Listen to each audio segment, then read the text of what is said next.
still writing code in SAT and wondering if the cloud is just a passing fad. Or maybe you have heard terms like SAP BTP and RAP but don't know where to start.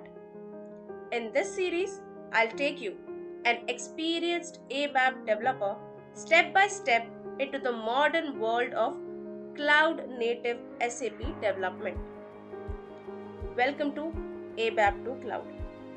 Let's begin with the most important thing you need: a new developer mindset. SAP isn't just talking cloud, it's moving everything to cloud. With S4HANA Cloud and SAP BTP, businesses want apps that are scalable, fast, and upgradable without breaking the core ERP. Think about it. Would you build an app today without thinking about mobile, APIs, or security?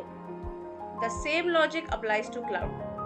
It's not just tech, it's a philosophy shift.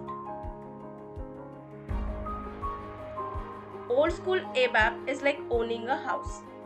You fix the plumbing, you repaint rooms, and sometimes you accidentally break a wall that was holding up the roof. Cloud ABAP is like living in a smart apartment. Infrastructure is handled, you get modular add-ons, and updates happen without downtime. As an ABAP developer, this means you now focus only on what adds value. So as you can see here, if you talk about area like infra, so in on-premise ABAP, you manage it. But in cloud ABAP, for example, here we are considering BTP, it is managed by SAP. Now if you talk about code access, so in on-premise it's full code access, but in cloud ABAP it's restricted and optimized. If you talk about extensibility, so in on-premise we do it via enhancements, but in cloud we achieve it via wrap or side-by-side extensibility. The tools that we use in on-premise ABAP are SAT. In cloud ABAP we use BAS, that is Business Application Studio, JIT, as well as CLI, that is Command Line Interface. Now talking about deployment, so in on-premise deployment is manual, and in cloud it is via CI/CD pipelines, which is continuous integration or continuous delivery. So when we talk about cost, so in on-premise ABAP it's via CAPEX mode. So when we say CAPEX mode, it's a long-term investment and a capital investment, okay, that a company makes. But when we talk about cloud ABAP or BTP, so it's based upon subscription. So that's why we call it as OPEX. So here's the key. Cloud development limits what you can touch, but that's by design. SAP ensures your code doesn't break after every upgrade. This isn't just new tools, it's a new way of thinking. From write a report to build a service. From enhance core logic to extend cleanly via APIs.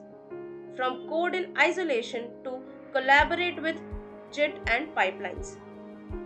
You'll start working more like a full stack developer using frameworks like RAP or CAP and tools like ABAP JIT, Postman, and CI or CD pipelines.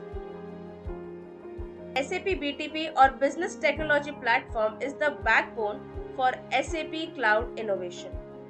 Here's what it gives you as an ABAP developer. ABAP environment, that is Steampunk, which is used to build cloud apps in ABAP. SAP HANA Cloud to store and process the data.